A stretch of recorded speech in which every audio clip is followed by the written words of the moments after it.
Hay algunos asuntos que hay que tratar con los queridos oyentes que nos distinguen con su paciencia en la hora de la verdad, porque en su inmensa mayoría no son juristas, ni quieren serlo, no tienen ningún interés, porque no son especialistas en ciencia política, ni quieren serlo.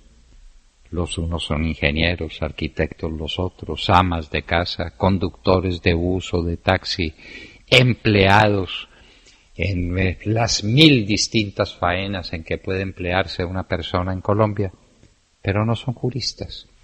Y por eso hay que recordar cosas elementales, pero que vienen muy a punto cuando Juan Manuel Santos está proponiendo lo que está proponiendo en sus conversaciones de La Habana.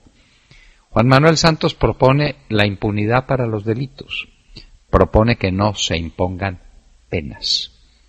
¿Sabrán nuestros oyentes qué cosa es una pena?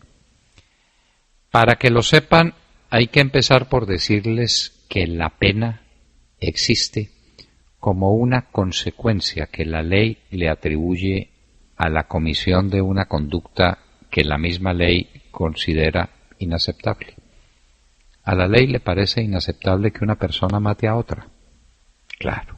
¿A la ley le parece inaceptable que un bandido se meta a una casa y robe lo que hay en esa casa? Claro.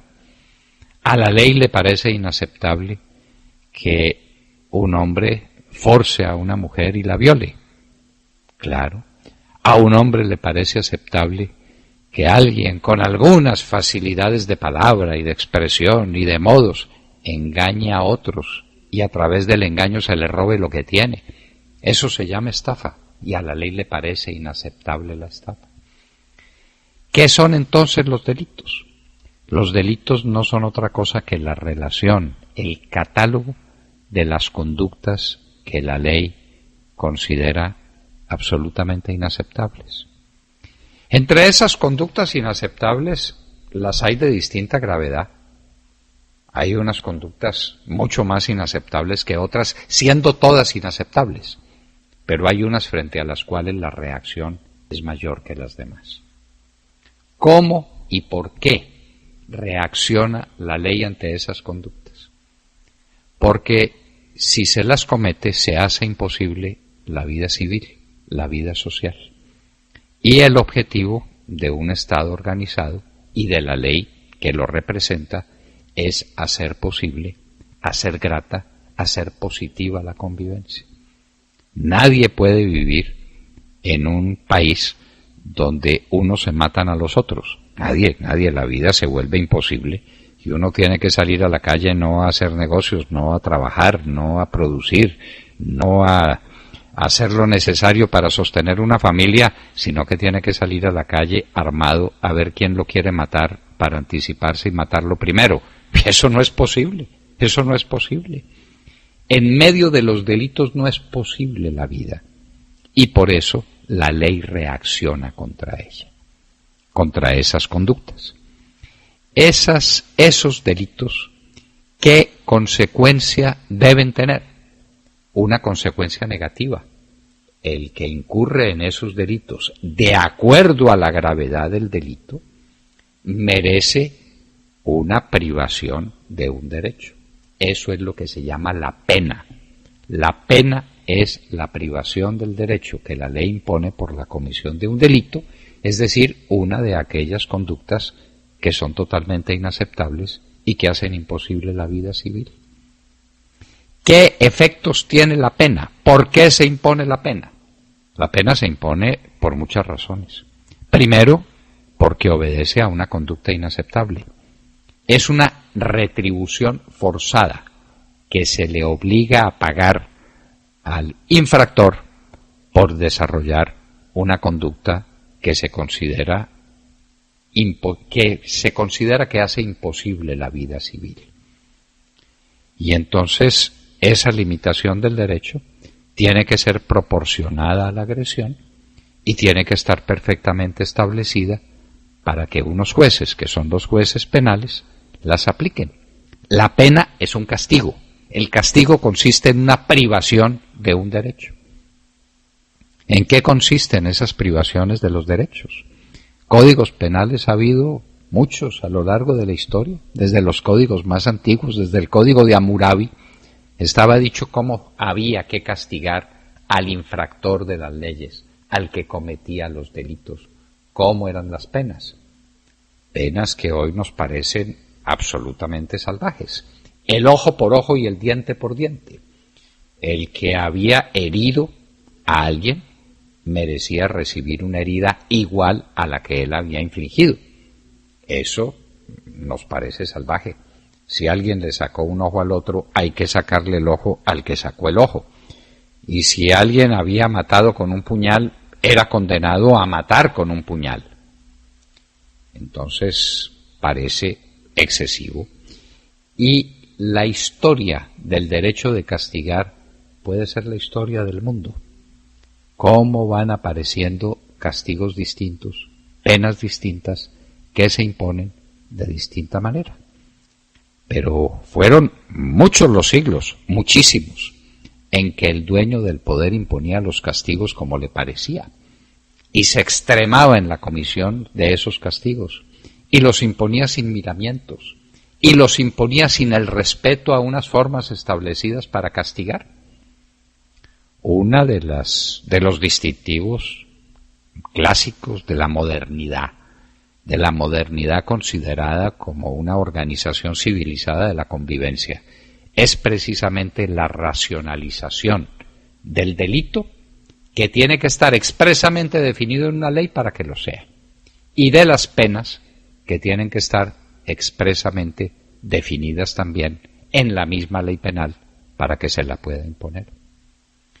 Esos delitos, pues, merecían penas de muy distinto tipo. Hasta hace muy poco, en casi todos los países del mundo existía la pena de muerte.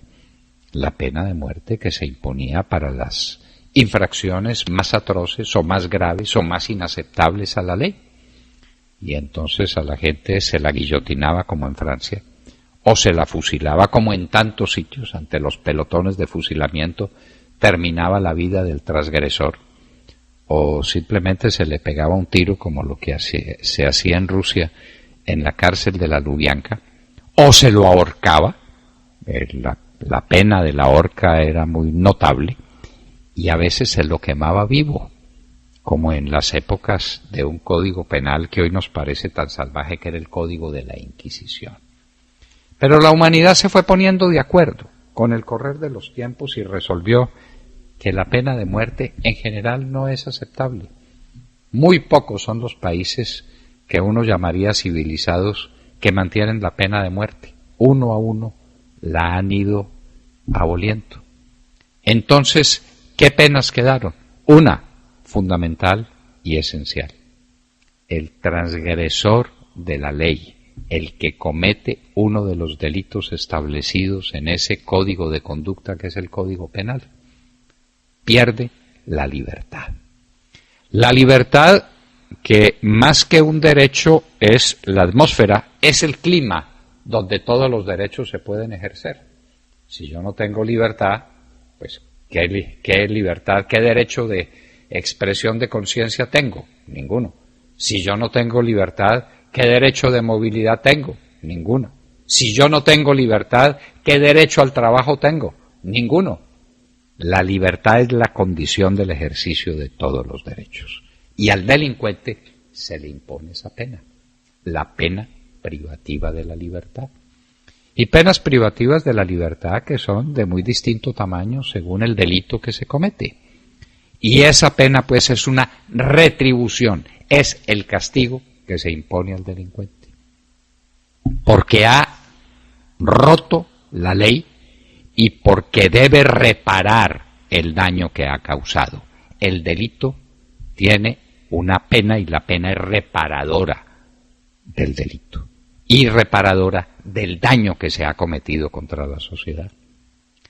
Pero no solamente eso, es que con el pago de la pena viene también la obligación de indemnizar a la víctima, y ahí se unen dentro del mismo proceso la acción penal derivada por el delito y la acción civil que viene aneja al delito. Y por eso ustedes habrán oído, queridos oyentes, que siempre hay una parte civil en los procesos penales, que es el que demanda a nombre de la víctima que la indemnice.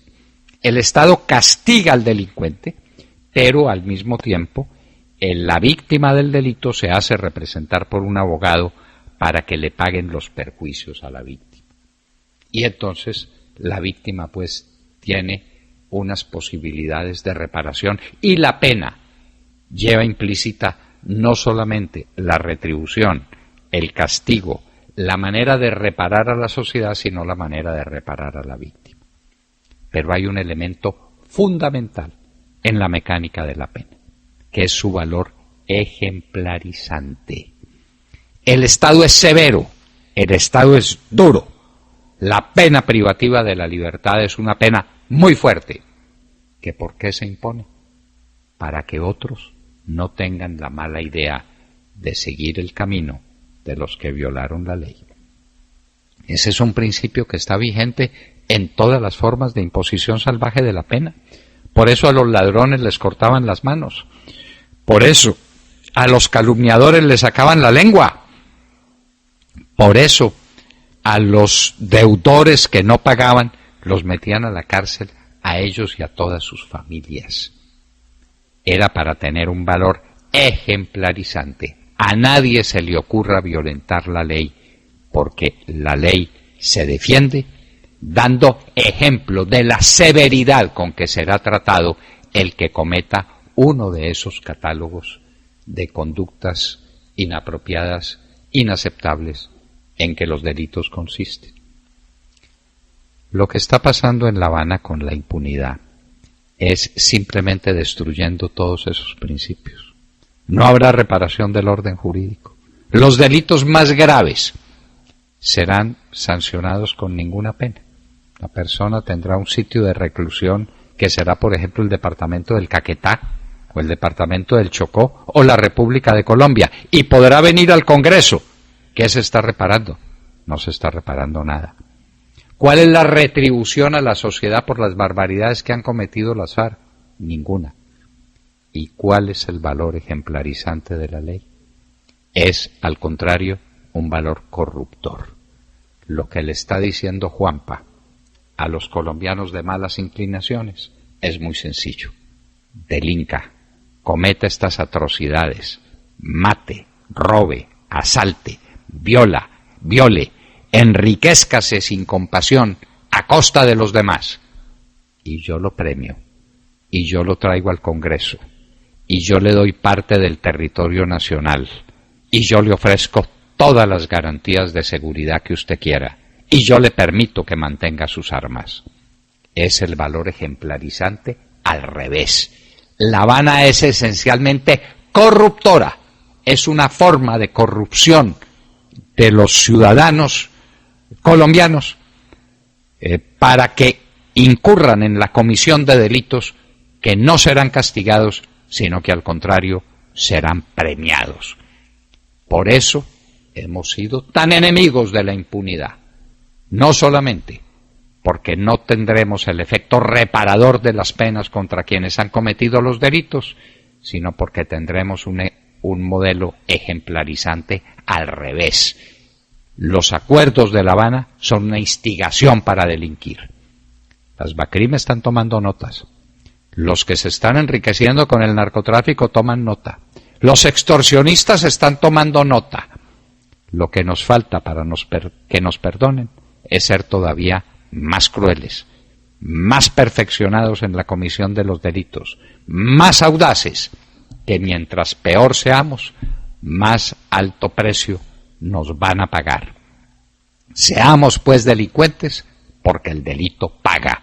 Esa es la corrupción que quiere desatar Juanpa sobre el país.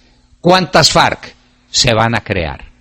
¿Cuántos frentes llamados guerrilleros? ¿Cuántas supuestas rebeliones? ¿Cuánto terrorismo vamos a tener que soportar una vez que quede instituido que el delito definitivamente es el mejor negocio posible?